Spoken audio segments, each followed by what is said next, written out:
need y'all to check this out. I need y'all to check this out. Give me a second.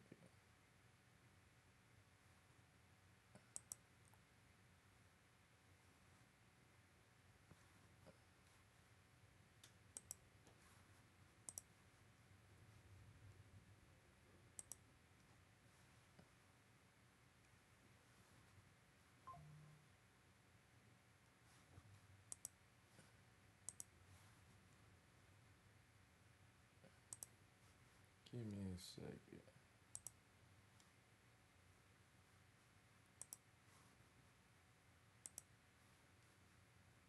I need y'all to check this out.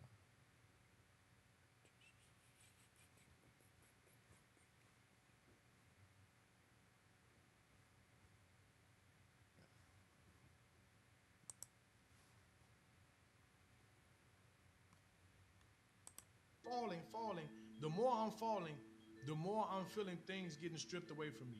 Meaning such as like hope, love, all the stuff that we take for granted here that we don't realize that come from God, they're stripped from you as you're falling to this place. I'm trying to get up. Then all of a sudden I felt something grab my head and I can see the claw. This thing had to be huge and it threw me. There's no form of hate here on this planet that can even get close to how they feel about us. They hate you so bad. You can feel it. The energy will kill you. You had a lot of people calling out to God. You had a lot of people asking for 5 more minutes, one more chance. I feel like I was there for months. Wow. It felt like I was there for months. And I was only there for like 3 minutes and 40-something seconds, 47 seconds. Where were you shot? In my stomach. Twice. Okay. That's why I'm still experiencing medical conditions right now. I still have fragments of bullets in me. I need y'all to check this out. Hey guys, what's up? Welcome. It's Ranza here from No Christ. Today we have someone very, very special. He's about to share his testimony, a very, very powerful testimony, one that convicted me, one that is the most compelling hell testimony I've heard. One off. Indeed, so I want you guys to just sit back, relax, and get ready. Hey Dominic, thanks for coming on. Whoa, thank you for having me. I appreciate you. Thank you. Thank All you for right, the so opportunity. Yes, go ahead. no problem. I saw your testimony on, I believe it's called Touching the Afterlife, right? Your wife reached out to me. I saw the Yes. video on YouTube, but I hadn't clicked on it yet. And then I Yes. saw an email from your wife, right, just sharing your story. And she said you never wanted to share, but she's like, you gotta share, right? Yes. And then look what's happening. God is I using know. it, right? Yes, definitely. Because at first Wow. I didn't want to share it. I really for years I didn't, Man, like and on I the don't think, ground. I just think the Lord put it on my heart that everything is on His timing. It's not Mm, on our timing, and I want people to realize that everything is on the Lord's timing. And it wasn't time for me years ago to share it because I wouldn't mhm. have been spiritually mature enough to handle all the things that are coming and the Y'all can blessings that hear are it? coming from the testimony and the testimony how it's touching others. So I just know Yeah. that it was His timing, But yeah, I was very reluctant to give my testimony, but I'm glad I did. I want to go all the way back to your story, right? From the beginning. Sure. Well, I'm originally from Chicago, Illinois. Grew up, like I said, with a loving grandmother. She was the light of our family. We had, pretty much she tried to instill God in us, but the neighborhood that we were in, it wasn't it wasn't fostering of God. It wasn't that way. My mom went through trauma. My father passed away at a younger age. And my mom went down a dark road. She started to use drugs, unfortunately. And with that came for her neglecting me and my brother and sister in a lot of ways. Now that I look back on it, I'm kind of, glad that she did neglect us because I wouldn't have found God to this purpose. And just to throw it out there, my mom has been sober for over 22 years now. So thank the Lord for that. But just starting off growing up in Chicago, it was that environment is so hellish. A lot of the choices that you have is pretty much the only gang you're going to choose. That is, your choices are limited, job opportunities are limited. So me growing up in the neighborhood that I grew up, our district has over 500,000 people just in our district alone. So it's always crowded, a lot of gang activity, drugs, and me not having a lot of different role models. And I did. I just didn't have the discernment to see the people around me that I should have followed. But I was more following the streets. I was following more of the gang life. I wanted the money. I wanted the, you know what I mean? And also I was tired of struggling. So I wanted the fast way out. So by the time I was 12 years old, I joined the gang. I don't like to glorify it, so I won't name the gang that I joined because I don't want to give them no credit at all. But I did join it's the infamous street gang. That's all over the country that I joined, and I started selling drugs. Instantly, I was good at that because one thing about me, I love school. School was always my place of peace. It kept my mind off my neighborhood. It kept my mind off everything. So when I went to school, it was just like peaceful to me, and I always loved to educate myself. So that was another thing that I realized God put inside me. But as soon as I got out of school, it's time to put on it's time to put on the war helmet. You know what I mean? It's a different feel to it. But I got pretty fast. I was very smart, so I was very intelligent in learning how to sell drugs. Moved up fast in the rankings because of my intelligence, but I was using my intelligence for the wrong things. I used it for the dark side, manipulation. Especially when it comes to the women, like I say, money, everything. It was just my whole focus and my aim was just totally, totally off. Because in our culture, we're programmed to worship and idolize certain things. With quote makes you a man. You know what I mean? And that's not the case. But I thought I was becoming a man. I thought me, having a status in a gang. I thought me having money, people being scared of me being able to shoot guns. I thought that made me a man. And so the more I thought that, the more, of course, I was hungry and enticed to live that type of lifestyle. There's one thing I wanted to touch on. You said when you were younger, some of your family members were involved in like Santeria, voodoo, Santeria. etc. Oh, And you saw yes, something. You saw definitely. something when you were a young boy. So tell us about that if you want to share it. This ceremony thing, if you want to go into it. Well, there are ceremonies in Santeria, in the culture, Cuban culture, Latin culture, Dominican culture. They're called sweats. Okay.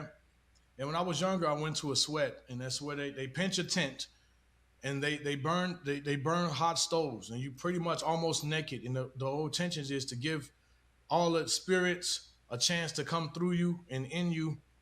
And yeah, this is yeah, that's why I knew the spirit realm is real. That's how I knew demons are real. But when I was young, I didn't know those were demons. Well, you're packed. I was packed inside this tent, and they're praying to. Okay, one thing I want people to know: in Santeria, there are 9 principalities. Okay, and these 9 principalities are the principalities that run the whole world. And what happens is each year, at the end of each year, they shift different places. So each principality takes over a new territory on the earth. And when this happens, you give praise and worship to these new principalities that shift positions.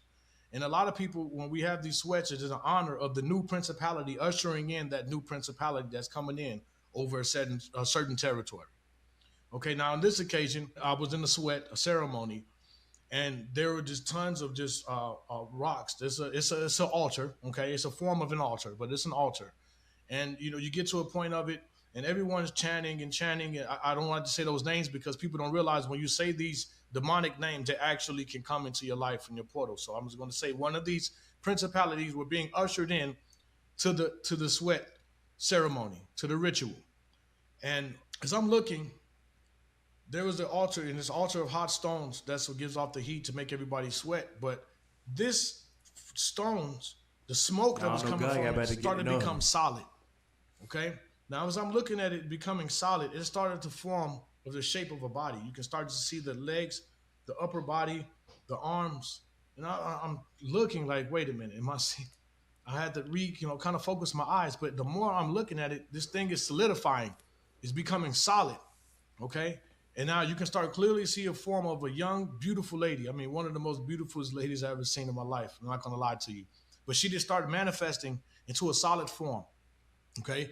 Even then, you can start to see the color. She had a white robe on. She was pretty much like my complexion, maybe a little darker, long, silky hair, but she completely formed out of smoke. And one thing, yes, this is just like Into a real body, into a physical into a body. physical body. Okay. And one of the high priestess that came up grabbed her hand, and she stepped out of from the smoke down, and they said, "Welcome, sister. Thank you for coming and joining us today."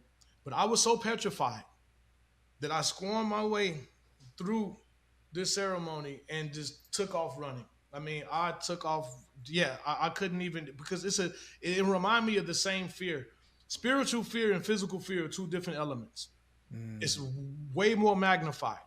That's why some people who get haunted by demonic forces and things, it's a different terror. It's not even fear. It's outside the realm of regular fear that we experience here on earth. It's outside this dimension. That's why it's more powerful. Okay. So that was just one incident, and we could talk more about that. But You were a little boy at this time. Like, how old were you at yes, this time? I was 9 years old. Okay. Okay, so let's fast forward back to gang life. You're doing all that, right? Yes. Your wife also said that you were just searching for religions, like searching for truth. Yes, I Looking was into different searching. things. Yeah, my family can vouch for that. I was. It just always had a compelling to form with God. That's why I was Muslim. I was a Black Hebrew Israelite.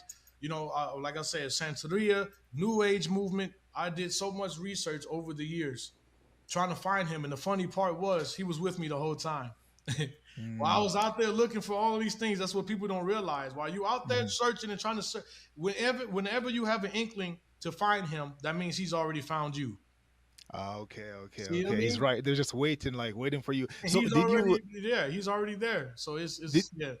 did you look into Christianity? I thought it was a hoax. I thought it was a. I'm just being honest. This is just. I'm keep it 100 as we say. Um, yeah, I thought it was a hoax. I thought it was just a fear tactic. I thought it was just used to manipulate and control people. I thought it was a European white man's religion. You know what I mean? Come to find out, actually, it's an ancient African religion. It started, but that's a whole nother story. That's yeah. It was never a European religion, but that's what the enemy puts on our mind because we're so used to just searching the details on things, we lose the message on things.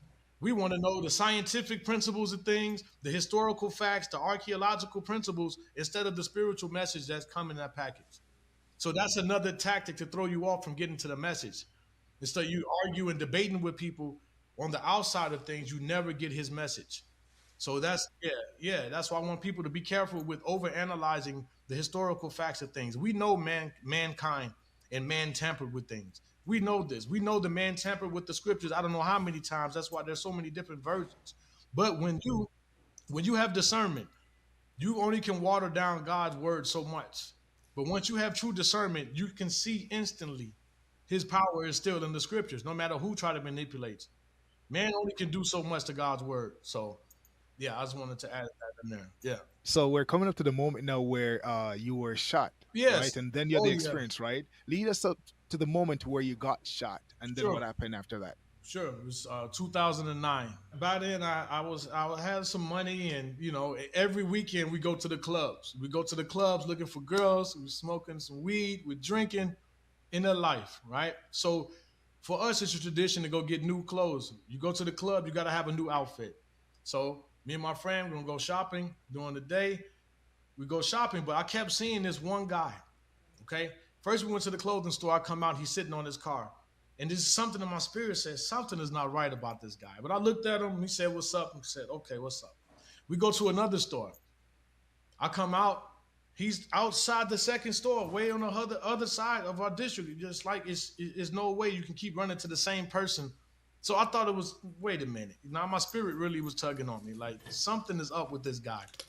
So again, I looked and he said he's sitting on his car outside of the store. So I tapped my friend and said, "Hey man, this man is following us." This guy, and my friend laughed. He was like, "Dude, you're not that important. Nobody following you, man. Quit it. You're nobody to be thinking about. Stop it. You're paranoid." Okay, I brushed it off. So later on, I come out 2 or 3 hours later. We're dressed. I'm ready to go out. I come outside the building. Guess who's standing there? The same guy. So this time I said, okay, I'm about to question this guy and ask him, do I know him from somewhere? Where is he from? You know what I mean? Because enough is enough at this point. My spirit is telling me I need to find out what's going on. As I'm walking and approaching the guy, he had a cigar in his mouth. And he said, "Do you have a lighter on you?" I said, "Yeah." And so as I'm reaching in my pocket, I saw a green flash. It's the first thing I really remember. It was a green flash. Okay. Now it just seems like I don't know if things go in slow motion. When your body experience traumatic experiences, Hmm. you either black out or time slows down for you. Okay, and I'm noticing how God put that in as a safety mechanism for your body, for us, so we won't be over traumatized by the experience. But as I look up, I smell like I don't know if you know what matches. Like if you Hmm. would burn a whole book of matches, like the sulfuric smell, Yeah. that's what I smell. But as I look up to him, and he hit me again, wow, again. So now I'm looking at him, but he has this look on his face, and it was demonic. But it was like a "I got you" look, like a, you know what I mean? Like, Hmm. mm, you know what I mean? And But the second time I fall back, as soon as I'm falling back, I feel myself falling forward. Okay. It's hard to explain. I'm falling back, but yet I can feel myself falling forward, and instantly, it was instantaneous. It was just like that. I was in darkness. But like I described before, this darkness is not a darkness like here on earth. It's not like you can blindfold yourself, like you can put yourself underneath the earth, super blindfold yourself and dig deeper. And it's still, this darkness is alive. You understand? It had a spiritual component to it, to where I felt that it was all over me, like it was holding me. But as I'm falling down, I mean, I can't even calculate the speed. But as I'm falling, the more I'm falling, the more I'm feeling things getting stripped away from me. Meaning such as like hope, you know, love, all the stuff that we take for granted here that we don't realize that come from God, they're stripped from you as you're falling to this place. Okay? I want people to be aware. Don't take anything for granted. Because as I was falling, it's beyond, like I was saying before, at first, the terror. It's not fear, it's terror, and it's alive. It's a spirit. It's alive in that place. In the darkness, it's alive. It was alive. It was like the darkness had a consciousness of its own, and it was stripping me of everything good. So as I'm falling, I mean, it's so fast, and I can't even think clear. But I'm falling because people don't understand. Just say, for example, if you're here conscious, like we're talking right now, we're communicating, and then all of a sudden you're taken to just a whole other place instantly. It's instantaneous. There's no slow build up to it. There's no nothing there. It's boom, okay? And I'm falling, and I'm feeling this fear, but the speed of the fallingness, I can't even explain it in words. No matter what language, no matter what, it's spiritual. It's a spiritual component to everything. Now that in hindsight, and the more that I'm mature in my spirit, I'm realizing that it is all spiritual. The spiritual life, I was in my spiritual body, okay? I'm falling. Now, the first thing that hit me was this smell. The smell. But see, people don't understand. I'm going to explain it again. When you pass away, you don't lose your five senses. You know, sight, hear, touch, taste. No. They heightened. They get more potent. So they raise times 1,000,000. So you become more sensitive. They don't go anywhere. They get stronger. So like if you were to smell this smell right now, the smell that I was smelling, there's no way your body would be able to take it here on this earth. There's no sewer, no dead bodies, no dead animals, rotting flesh. There's nothing that can compare to this smell. Okay? It is so bad. It is just, but as I'm falling, I'm just like, it's just overwhelming, the smell. And then all of a sudden I see a little light. It's a little light, because this darkness is so dark. You can see the light on like a top of a pinhead. It's bright compared to this darkness. So to see that little light,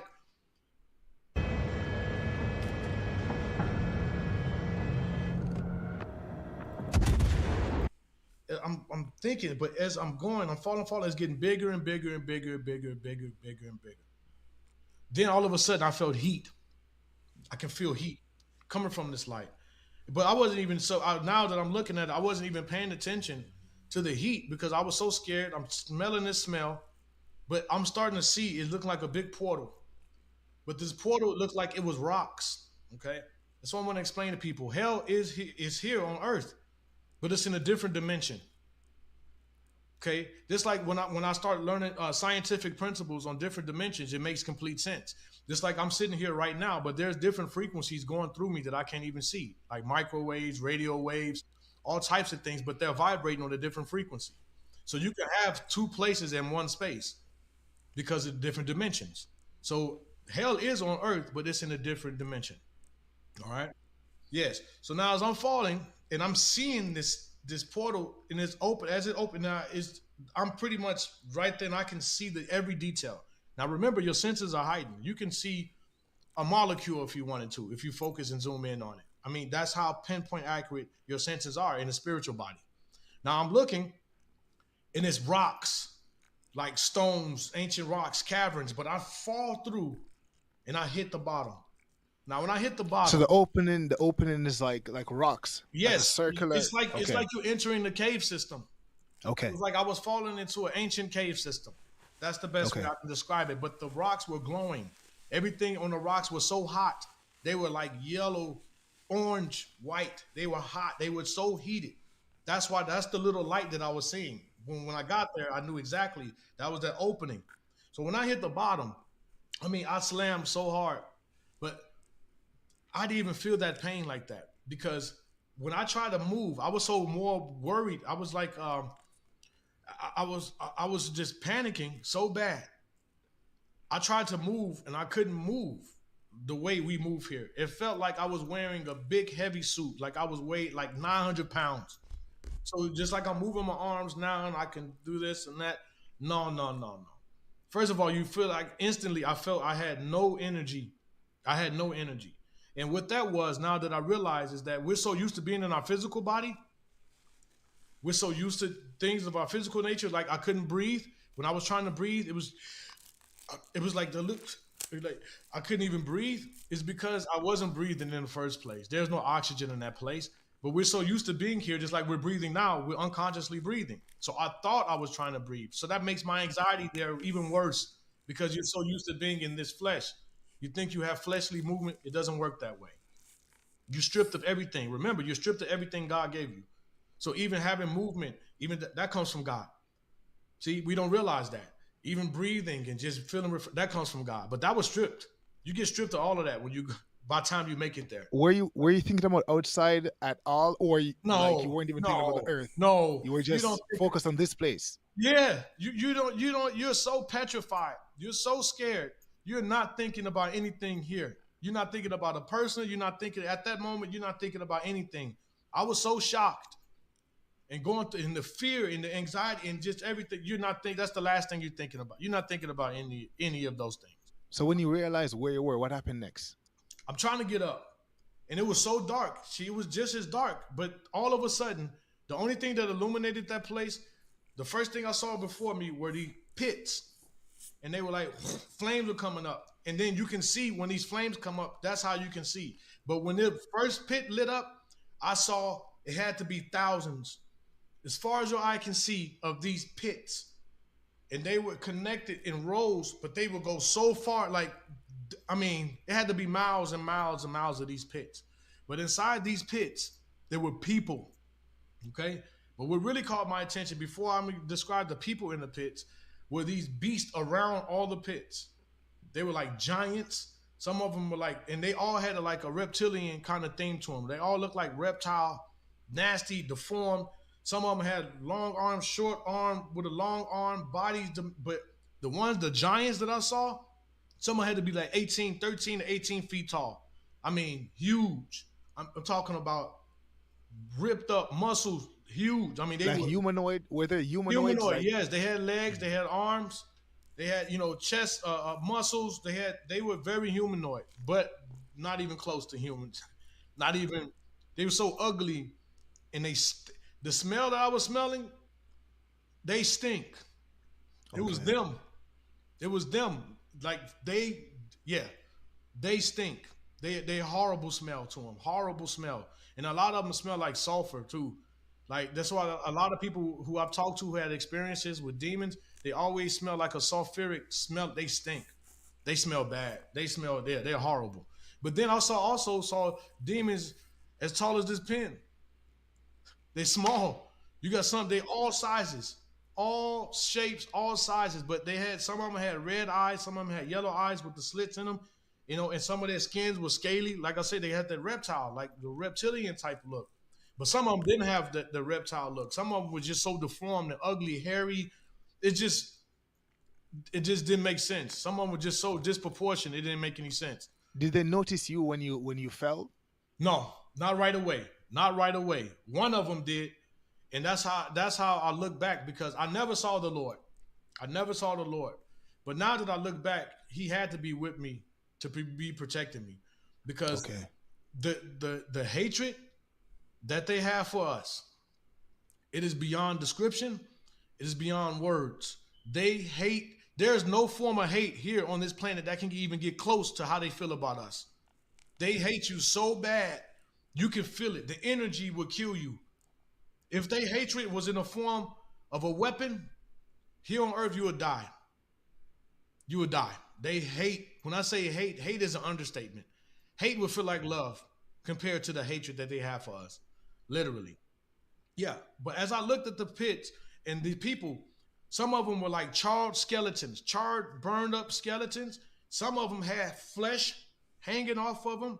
Okay, and the thing is, they were trying to crawl out, and now, I mean, because once you get there, you know that you know, you know pretty much everything. You can see a person in hell and know why they're there. There's no time there. There's no time that you have to take to learn because everything is connected. So you know that you know. And they were there to guard the people from coming out the pit. They had these spears and these ancient things, and people were trying to crawl out.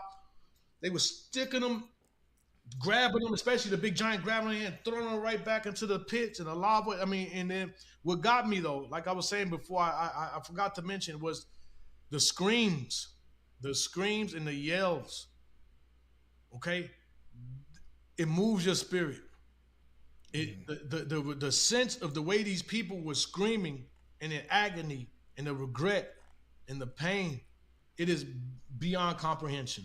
Even right now as we speak, that place is going on right now. And that's what reminds me every day. It's happening right now as we speak. People are there right now, and it's so many people. It is so many people. But as I'm trying to get up and I look, and I'm looking at these pits, and I'm just now, I thought I was already scared and full of anxiety. Now it's just beyond. It keeps growing. There's no limit to fear in the spiritual realm. Just when you think, okay, I'm maxed out of my anxiety. I'm maxed out on my no. It keeps growing and it doesn't stop. There's no limit to how fearful you become. You know, I'm trying to get up. Then all of a sudden I felt something grab my head. And I can see the claw. This thing had to be huge, and it threw me. And when it threw me, I mean, the strength of this thing, it was like me picking up this pen and throwing this pen. It was like it was nothing. So I don't care what people say. Oh, I will go in down there and I'll fight. No, I'm sorry. No, it's not happening. I don't care if you're the strongest man on earth. You have nothing. It's like you had no control, right? You have no control. You have no control. You have no strength. It's like you didn't eat in months. You don't have no nutrients, no kind of muscle, none of that. That's out the window. That comes from God. And everything, that's not there. So you can try your best if you want to, and there's nothing going to happen. So as I got hit this wall.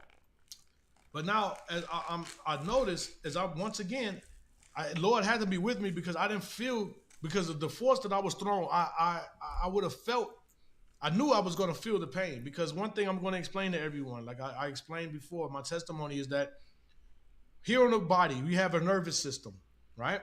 So if I was to touch you and just pinch your hand, you would feel it only on your hand. In the spirit world, there's no such thing. If you get hit in the hand, you feel it through your whole body simultaneously at the same time. You won't feel it just in an isolated place where you got pinched. You will feel it all at one time. From your head. So pain also is more intense as well. By a million. And that's an understatement. It is, see, because the spiritual world is people don't understand. Everything here physical is the leftovers from the spiritual world. That's why the Lord said your thoughts are more realer. That's why you get judged by your thoughts. Because that's what the real is. It's not, your action is just a reflex of your thoughts. So now I know what the Lord means by that, because the spiritual is way more realer than this. Everything here physical is leftovers from the spiritual world. That's why I say the pain is more real. Your senses are more heightened. Everything is more intense, way more intense. Okay. Now that's why I say when I got flung and I knew the Lord was there with me, is because I didn't feel, I expected so much more pain, but it wasn't. I felt pain, but it wasn't what I knew in my mind where I was calculating that it should be. But as I look up, I'm on the side and it's like a stone mountain, but in the mountain were jail cells. Rows and rows of these cells as far as your eye can see up. Like, and I grew up in skyscrapers my whole life, and I know what it is to live in the sky, literally. But these things were so high, like they were built into the side of a mountain, and there were rows and rows of cells, like the old cells, not like the modern day jails with the door with the slit. No, the bars, and they looked ancient, rusty. But instantly I knew, all of a sudden I started looking, and you can see people, activities, and all of these different cells. But then it would be like 3 feet apart, it'd be stones, another cell. stones, another cell, stone 3 feet apart, like just estimating 3 to 2 feet And all the way up. all the way up. The same way I saw the pits all the way going across, these were all the way up as far as my eyes can see. Literally. Like I couldn't even see it no more, but you can still see cells, cells, cells. And instantly I knew these were ancient. I knew that the people were there for thousands of years. Thousands of years. I mean, I'm talking about biblical times. They've been in there since. You know, people can't even imagine because time, see, like we're so used to time here. You can't imagine no time. There is no time there. Time stops. There is no time in the spirit world. It doesn't exist.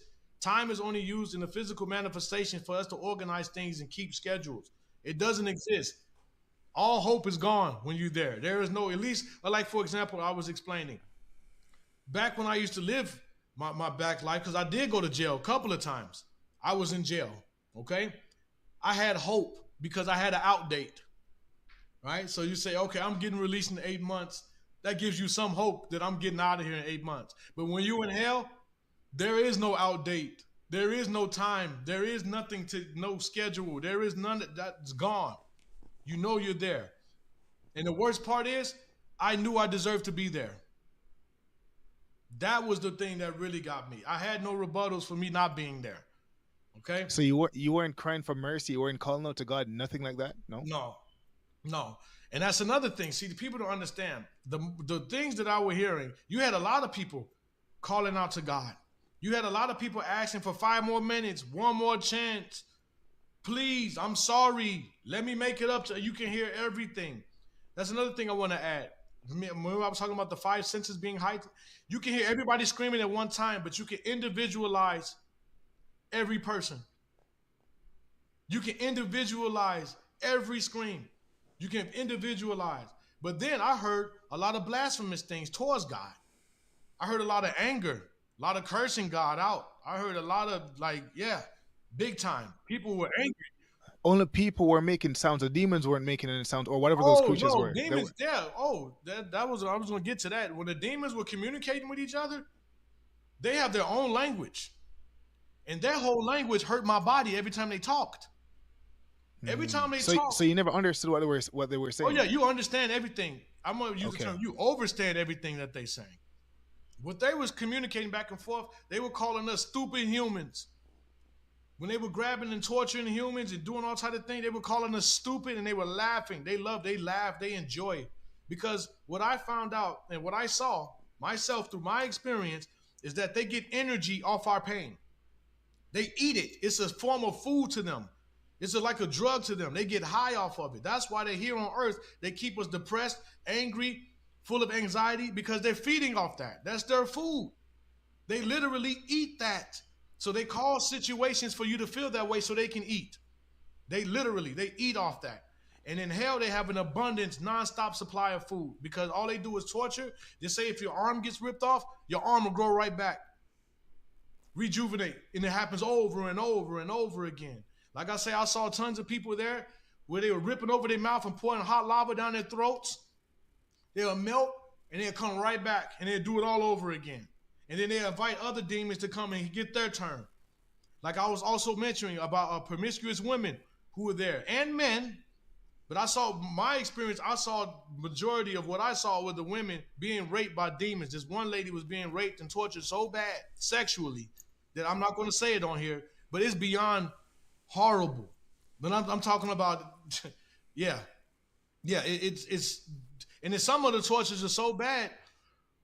I still to this day I can smell a certain smell, especially matches. I don't like the smell of matches at all because it brings me back to that. It reminds me of that. Yeah, it does, like PTSD big time. I don't like that. But your wife said you said something about I think it wasn't the last one I listened to actually. You said you saw pastors and people like that there. Could you explain? Yes, you know what? And I saw, and a lot of them were still dressed in suits. Okay, there was like a cavern, like a cave, and a lot of them were just sitting there like they were waiting. Well, the demons would come in, especially the giant ones, and snatch them up and throw them in boxes. They were throwing these pastors in boxes. They had all types of stuff for them. They had all types of, like, they had a field day with the pastors, the fake pastors. I'm going to be honest. A lot of them were just misusing their authority that God gave them. Okay. Okay, for one example, they threw this one pastor in a box, and it was an old, nasty box, but the box was filled with hot coals in it. So when they throw them in it and they close it, you can hear them. I mean, the screams are beyond, like, you can feel it. You can feel it's just the anguish and the pain. And they were throwing these things in them. They were stabbing this. They were ripping people apart. They were eating people, especially the pastors. They had they had a real good time with them. They were enjoying, like, really. A lot of people who I saw were a part of the church. Like I said, you can look at somebody in hell and know why they're there. There's no ifs and ands about it. Like, if somebody was to look at me, they'll know why I was there. The people that were in church, what were some of the sins that they did? Like, I saw more gossipers in hell than anything from the church. Wow. Gossip, backstabbing, lust in the church, right? But the most of all was the gossiping, because people don't understand the power of gossip. They don't understand how powerful it is, how you can hurt somebody's life for just, you know what I mean?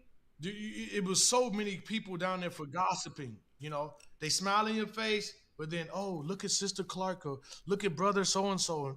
But then you're in church praying with them instead of praying for them.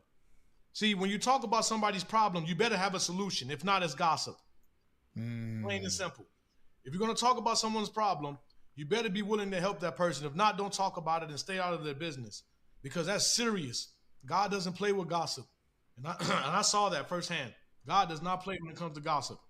And the pastors that were there, were they like fake pastors in the sense of like, what were they doing exactly? Like, what did they do? They were popcorn Christians. What I mean by popcorn Christianity is a term that me and my friends came up with, is because they're okay, like a popcorn kernel is hard, right? A kernel of popcorn. But when you apply heat to it, it puffs up and it turns soft. That's what they were. They were acting like they were really hardened for the Lord, that they were really solid, but then the heat and the pressures of the world turned them soft and they became worldly. Okay. And they're fake. So they worldliness. use the word, yes. And a lot of them are, like I always say, intellectual parrots, meaning they know the scriptures, inside and out. They sound good. They sound but they don't live them. They don't live them. They fool the people. That's why I tell the people, it's not up to the pastor or your deacon or your bishop to establish your personal relationship with the Lord. That's up to you, because a relationship with the Lord is ultra personal. It's not their responsibility. And you can be, even the Lord says, don't follow a man, because you never know who you are following. So why they think, oh yeah, brother told me to do this, or sisters told me to do this, and they're a man or woman of God, they lead you right to hell. Wow. Because you don't have. I heard you said unforgiveness too. You said unforgiveness too, right? I was going to mention that next. The top two. The top one is gossip. The next one is unforgiveness. You know how many people say, I forgive, but I won't forget? That's not forgiveness. See, when God forgives us, it's deleted from the universe. It's gone. He doesn't remember, clearly doesn't remember. You can try to say, hey, Lord, remember I did this? He's going to say, what are you talking about? Because it's been deleted from his heart. We don't do that. We say we forgive you and still have in the back of our mind reservations and judge that person and still kind of say, I'm just going to, you know, and I saw so many people there for that. See, people don't understand. Yeah, see, we unqualify and disqualify ourselves from going to paradise. Paradise in heaven cannot have 1 ounce of filth in it. If so, you will corrupt it. So that's why we need the Lord as a mediator to make sure he washes us from that. Because we're all imperfect. We're going to fall. We're going to have flaws. But our relationship with him and his grace, he washes us clean from that so we can enter paradise. Because you cannot have 1 blemish on you. It's like if you have a fresh basket of apples and you put one in with a little mold on it, what's going to happen to the rest of those apples? Your whole bunch is going to be spoiled. Exactly. So therefore, we disqualify ourselves from getting into heaven because we're so blemished. And then we think we can do it on our own. We can't do it without him. There's no way we can cleanse ourselves the way we need to be cleansed to be on that frequency of heaven. So we disqualify ourselves all the time. some people would say that they would say, well, you know what? Once you're covered, and like the pastor, for instance, he's okay even if he mess up. Like he's covered, past, present, future sin, and the other gossipers or people unforgiveness is Right. fine because Uh-huh. you're covered. And, Sure. and that's something that people say. Like I saw another testimony of a pastor in Africa, very very gripping health testimony. He said it was unforgiveness that caused him to go to hell. See? And that's what I'm saying. And those who say that, they obviously don't read the scriptures. Because clearly in Hebrews chapter 10, verse 26 says, if you commit a sin and you know thereof that it's a sin, there is no sacrifice that can save you. See?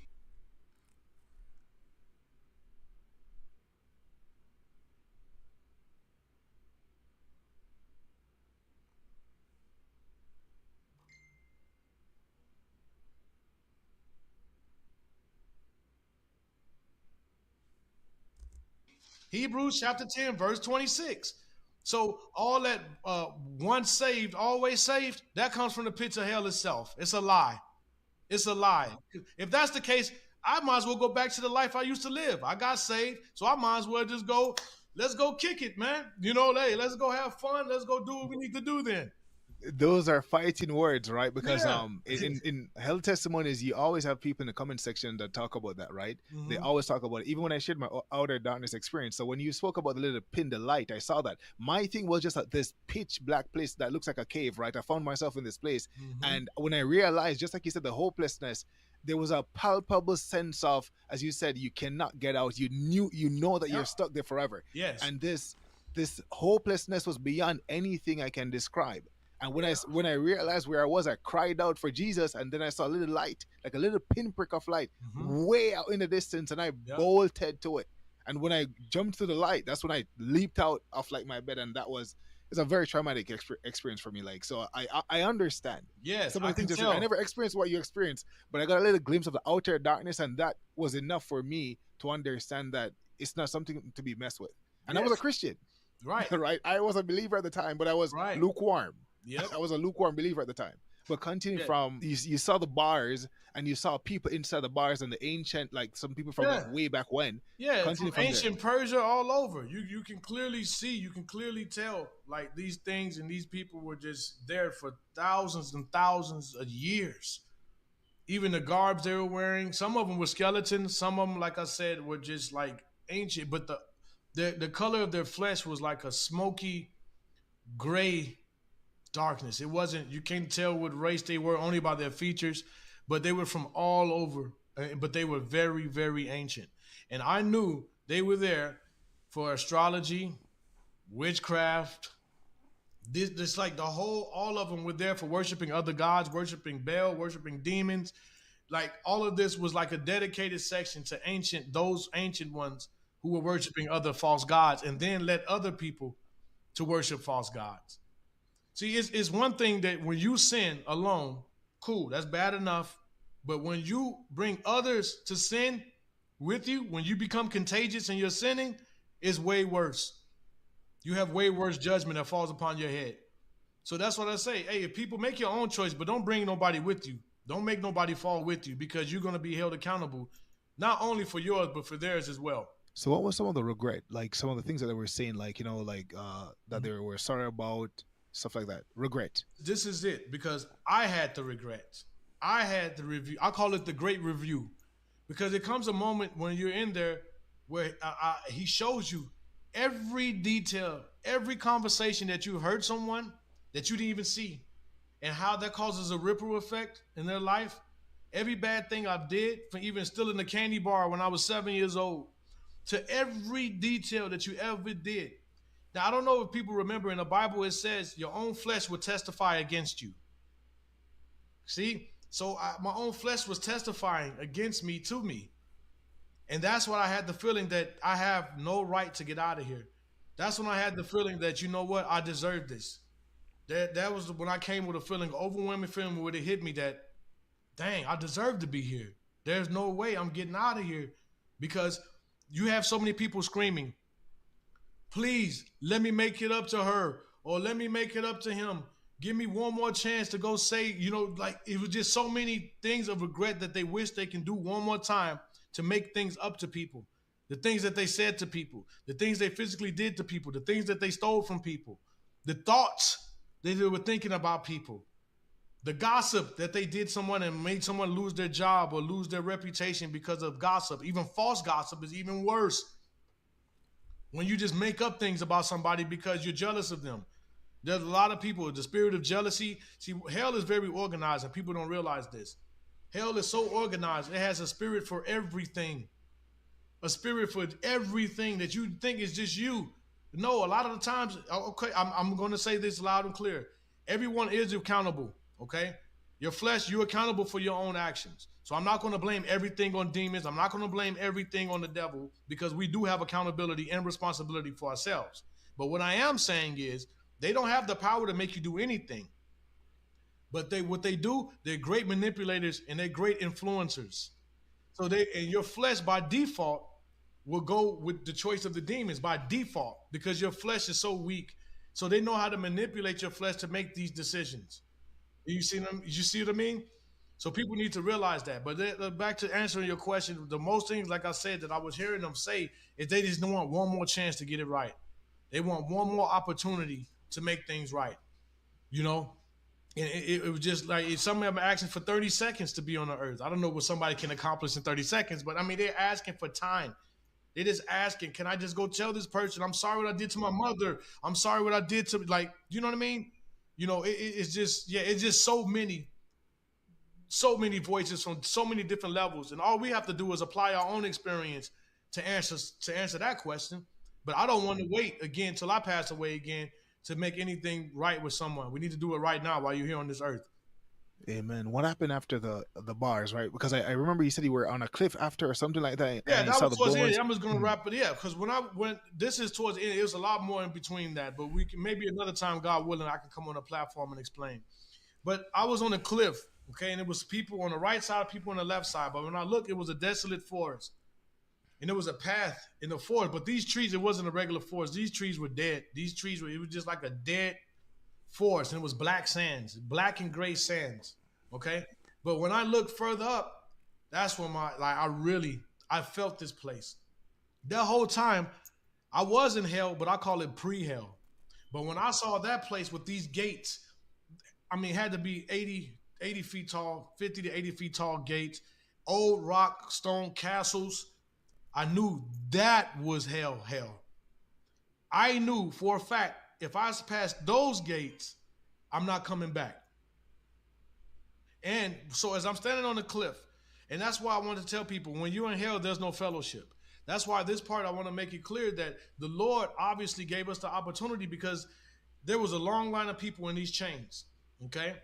And they were coming and they were walking on this path, but each on the side of them like guards, almost like prison guards, but they were demons. Just some of them big, some was walking so these people wouldn't try to run off the path. And they were marching them towards the gates, towards that gate. But one person noticed and looked up. Now I'm thinking that the person noticed the Lord behind us.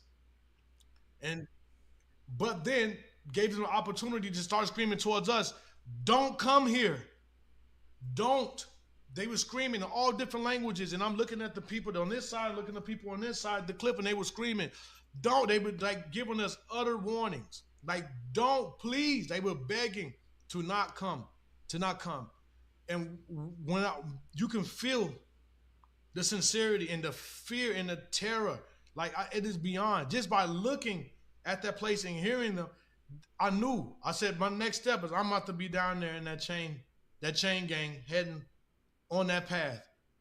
But all of a sudden, it was just like the same force of a swish, because around when I went to different compartments in hell, it was like I was teleporting.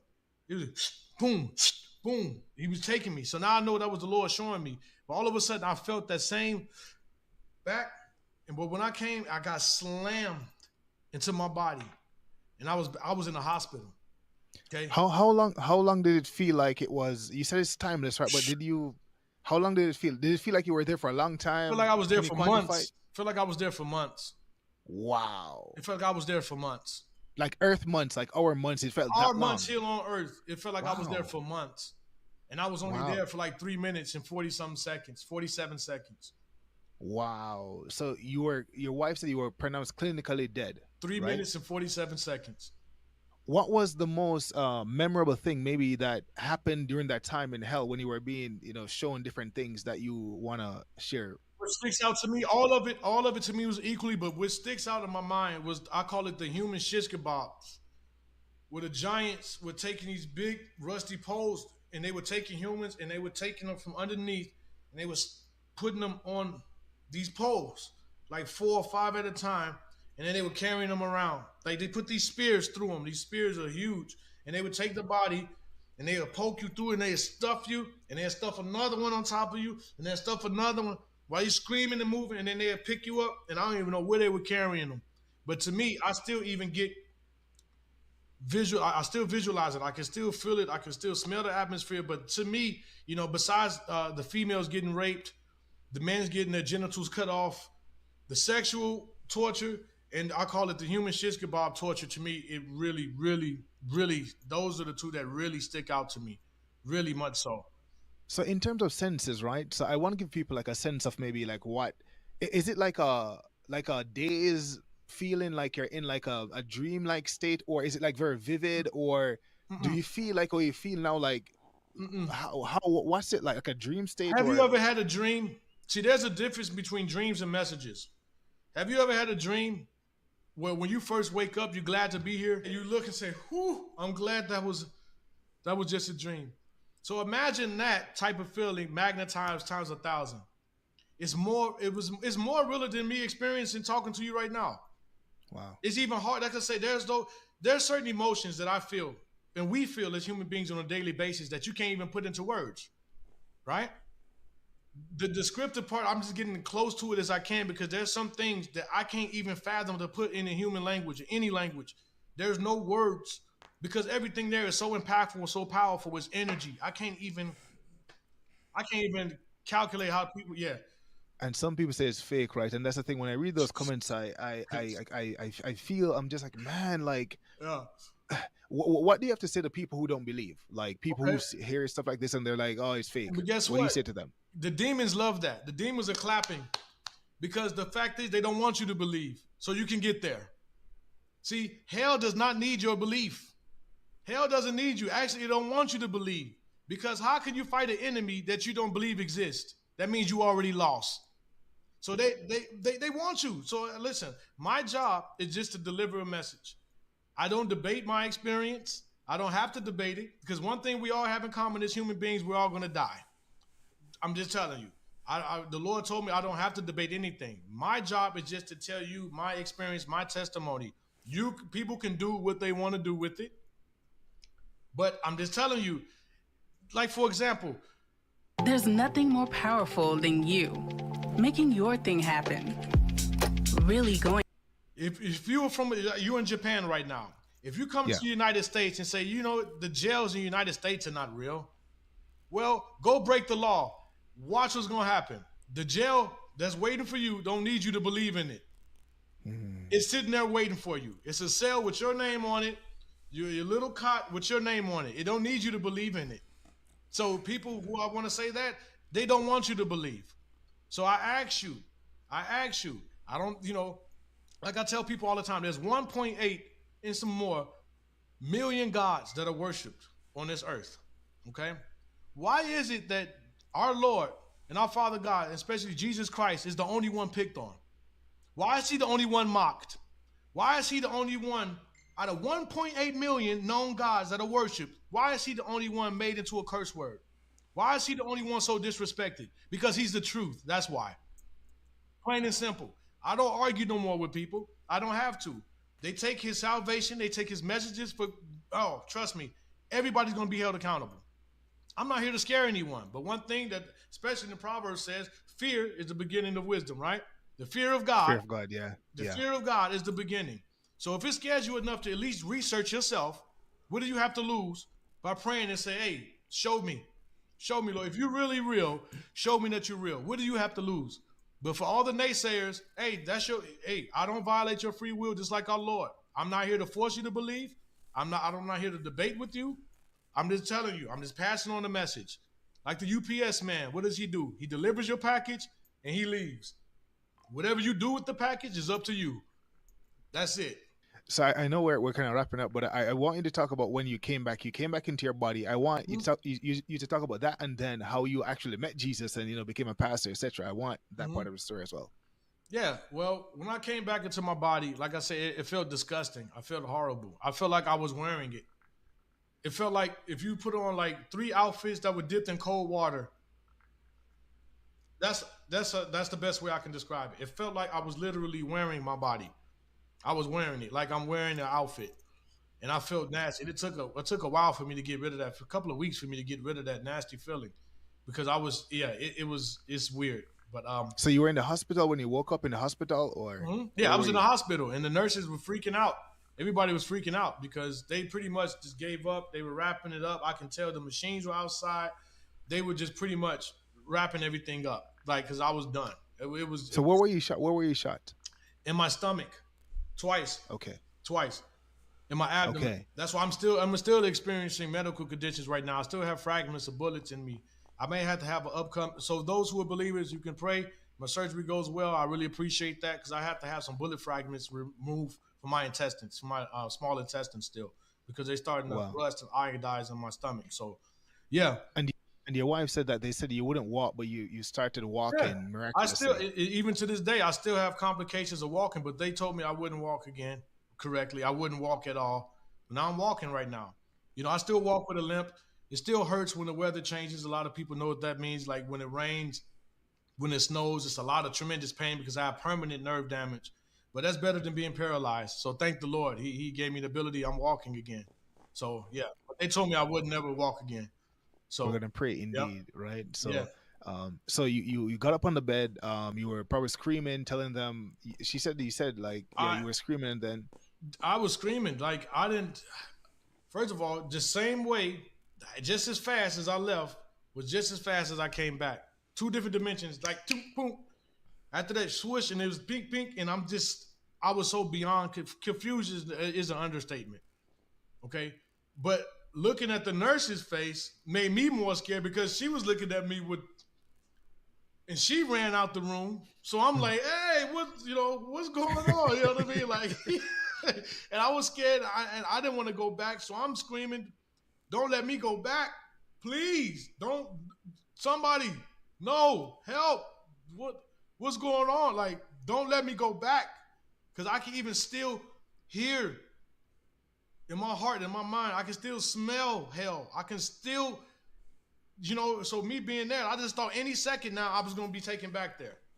Okay. Do you see what I mean? It's the most scariest feeling ever, Did he share it with anyone? Did he share the story when you got up afterwards, or you kept it to yourself for many years? I kept it to myself for a minute, honestly. I truly did, because first of all, it took a while for me to even grasp. That's how serious it is. That's how powerful it is. It took so long for me to even digest it. And it had the opposite effect at first. It gave me post-traumatic stress syndrome with a disorder, to the point where I started drinking more when I came back because of that hell experience. It had the reverse effect at first. It wasn't like the Lord, I came from hell and all of a sudden I was just with the, no. It had the reverse effect at first. I was so traumatized by it led me to drinking more. Even after the experience I experienced, you would think I would have woken up and just said, hey, no more. No, it made me very scared of a lot of things, different noises. Like I say, even to this day, I can't stand the smell of those matches. I can't do it. I can't, it just really brings me right back, and that's why it took me a long time to come out, because the Lord had to give me the energy and the strength to even rehash this story, because just thinking about it, that's how horrible it is. I had to have, this is his strength for me to be able to explain this without me having anxiety problems.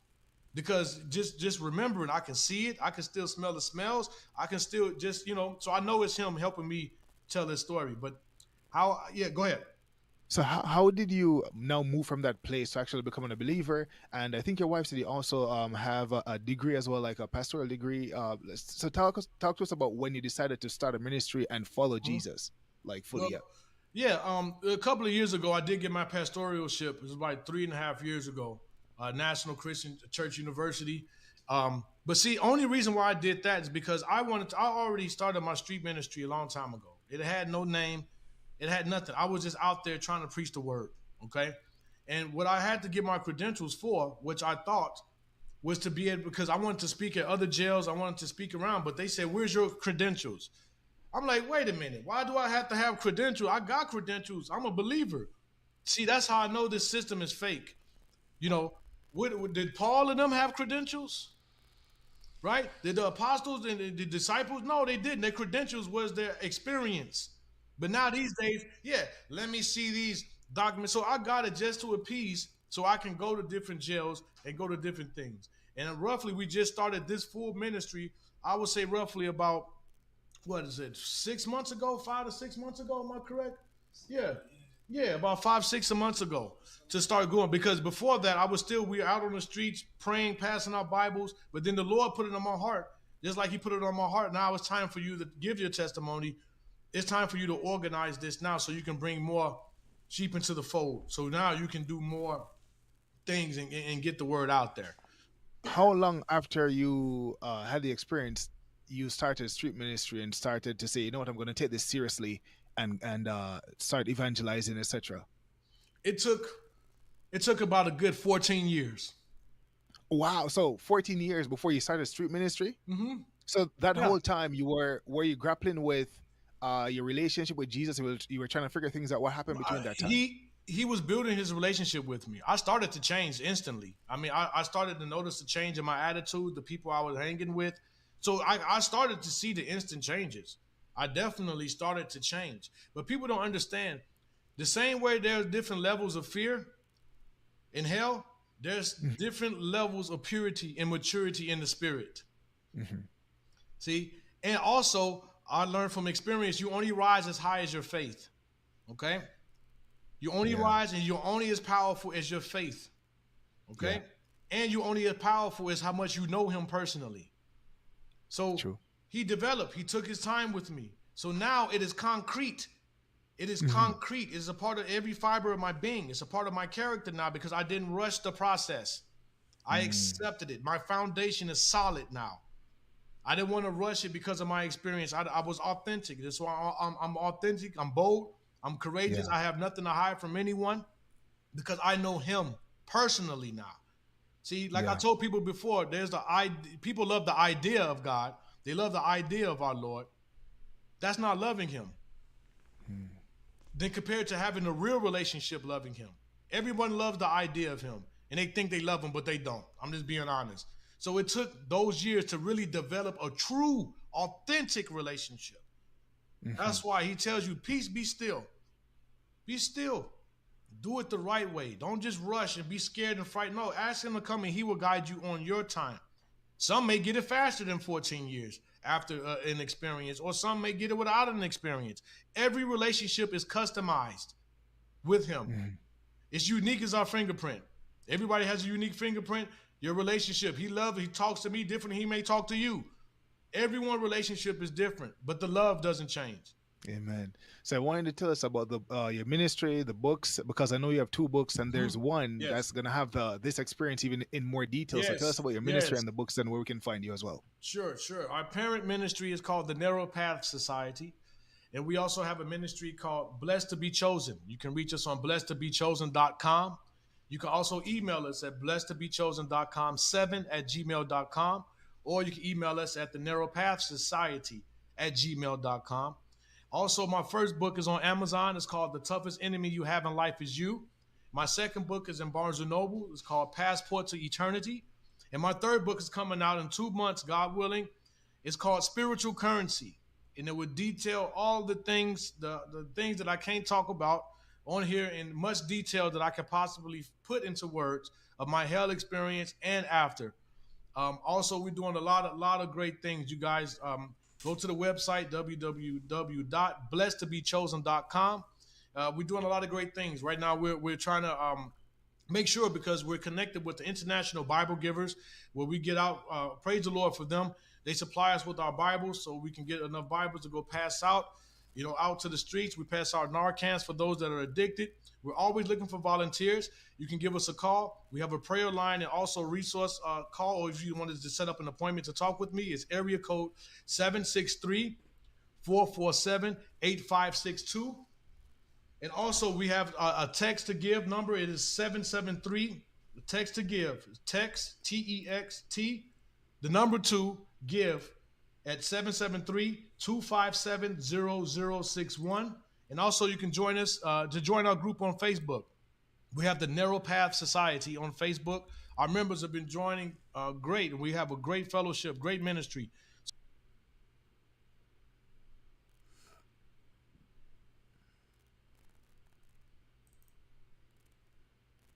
Hey, did you know you might get a big cash payout if you were in a car accident in the last year? Yep, even if you weren't driving. Just click the link around this video to see how much you can get. You answer 4 simple questions and